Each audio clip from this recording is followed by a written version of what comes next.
y usted ha subrayado que lo más importante es que el Perú pueda poner sus instituciones al servicio de la lucha contra la pandemia y por la reactivación económica. Pero antes de ver el futuro, queremos comprender lo que verdaderamente pasó, de manera tal que el Congreso haya denegado la confianza a un gabinete recién constituido y en estas circunstancias difíciles.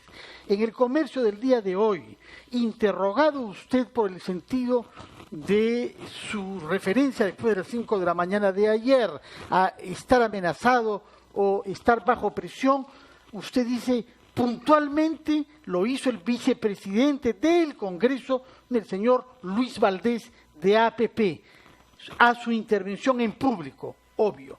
¿Qué cosa es lo que Luis Valdés, vicepresidente, dijo que usted define como una amenaza y una conminación a su acción como primer ministro?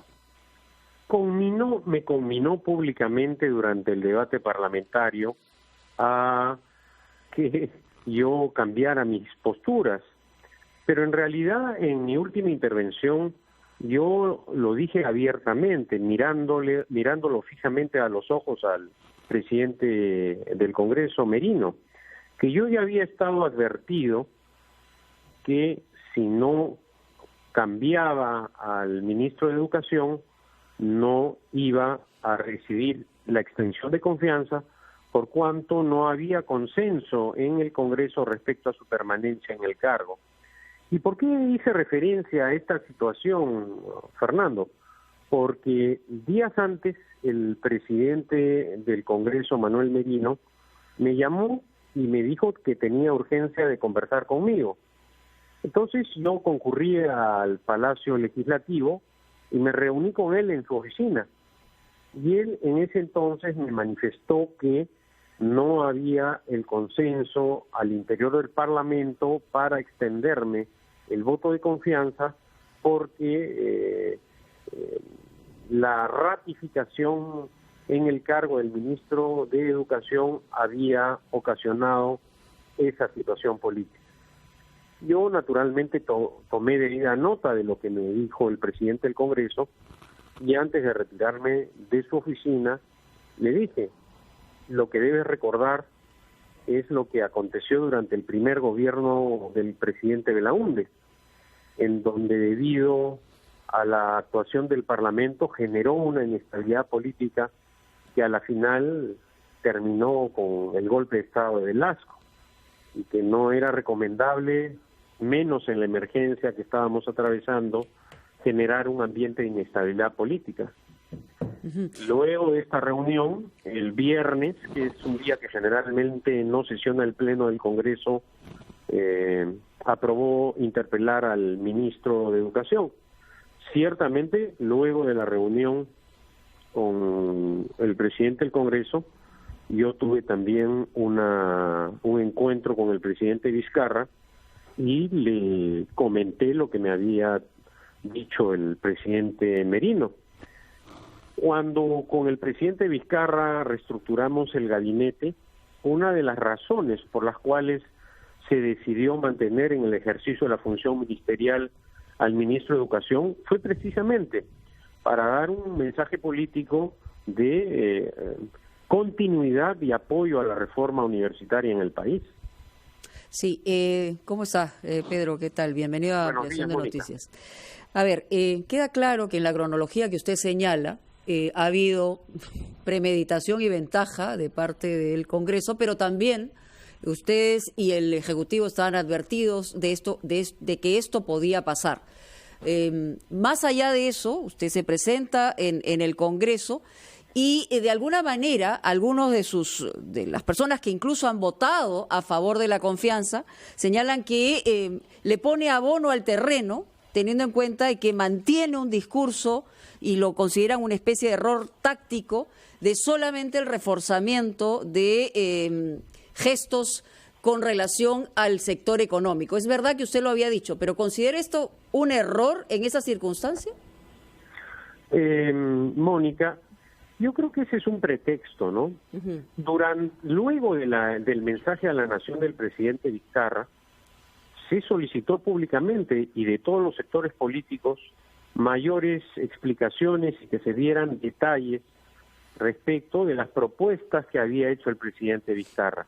Es por esa razón que yo anuncié previamente que iba a poner un mayor énfasis en el aspecto económico, cosa que hice, pero de ninguna manera eso significaba dejar de lado, obviamente, el tema de la pandemia, que además lo ratifiqué en diversas oportunidades, era el primer objetivo y es el primer objetivo del presidente Vizcarra.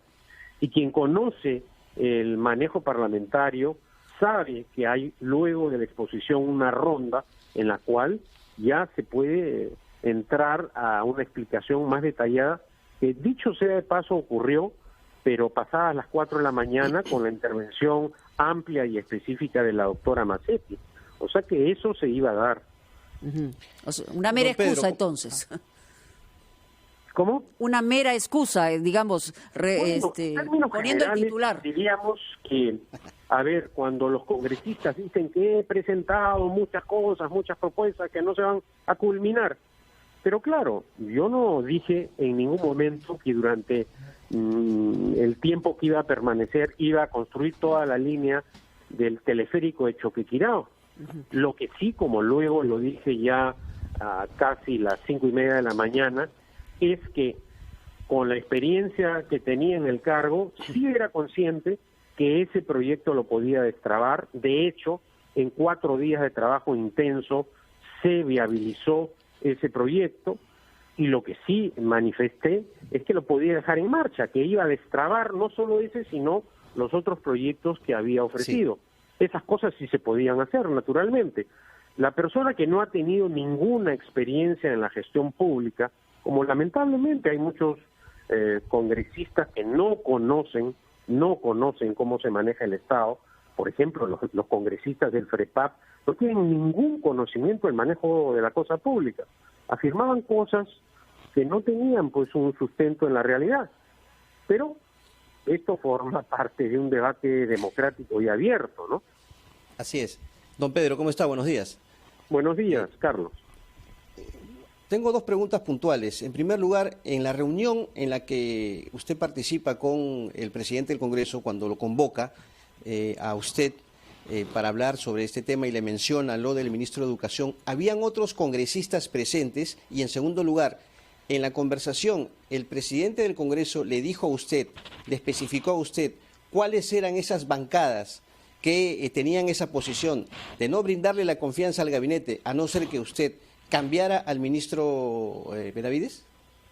La reunión fue entre nosotros dos, no, por lo tanto no hubo testigos, y no mencionó qué bancadas se oponían. Ciertamente lo que me dijo es que no había consenso al interior del Congreso para extenderme la confianza, porque la presencia del ministro de Educación en el gabinete había ocasionado ese desencuentro. ¿Y qué cree que ha pasado con la bancada de Alianza para el Progreso? Porque ellos en su momento manifestaron su disposición a apoyarlo, pero de buenas a primeras se abstienen de votar. Obviamente eso contribuyó a que no le dieran la confianza. Pero ¿qué cree que pasó allí, señor Cateriano? Bueno, eso habría que preguntárselo al señor César Acuña, porque cuando yo inicio la ronda de diálogo con los partidos, llamo a César Acuña, con quien tenía una cordial relación, y puedo decirlo ahora. En otras oportunidades inclusive me invitó a incorporarme a su partido para que participara en las últimas elecciones parlamentarias, por ejemplo, o anteriormente también quiso que cooperara como jefe de su plan de gobierno. En todas esas ocasiones, naturalmente, yo acudí a conversar con él por un gesto democrático, agradecí sus buenas intenciones y decliné. Esas reuniones sí han sido con testigos, dicho sea de paso. Pero cuando yo asumo el cargo de presidente del Consejo de Ministros, lo llamo. Y sin que yo se lo pidiera, sin que mediara pacto alguno, ni yo te doy y tú me das, de él nace decirme, te vamos a apoyar, no te preocupes. Porque yo lo estaba invitando a que participara en la reunión que había convocado en Palacio de Gobierno. ¿Y usted le creyó o tenía dudas, don Pedro? ¿Cómo? ¿Usted le creyó o tenía dudas? Bueno, le estoy contando el tenor de la conversación. Entonces él me dijo, yo no voy a poder asistir porque estoy en Trujillo, pero van a concurrir los miembros del grupo parlamentario de ATP. Y así aconteció la conversación, y luego efectivamente fueron los miembros de APP a la reunión que tuve en Palacio de Gobierno. Claro, me imagino que además en la respuesta que se ha dado en el Congreso, evidentemente no ha sido de ingenuidad y de respuesta a su discurso. Queda claro que una votación en bloque de esa naturaleza, en abstención, dice mucho más. Absolutamente coordinada, ¿no? Vamos a hacer una pausa. De una manera disciplinada, ¿no? Así es, Pedro. Y usted es un zorro antiguo también en la política y conocemos perfectamente cuál es el manejo en ese sentido, pero evidentemente la historia tiene que mirar con detenimiento a quienes pretenden llegar hacia hacer un gobierno. Pero vamos a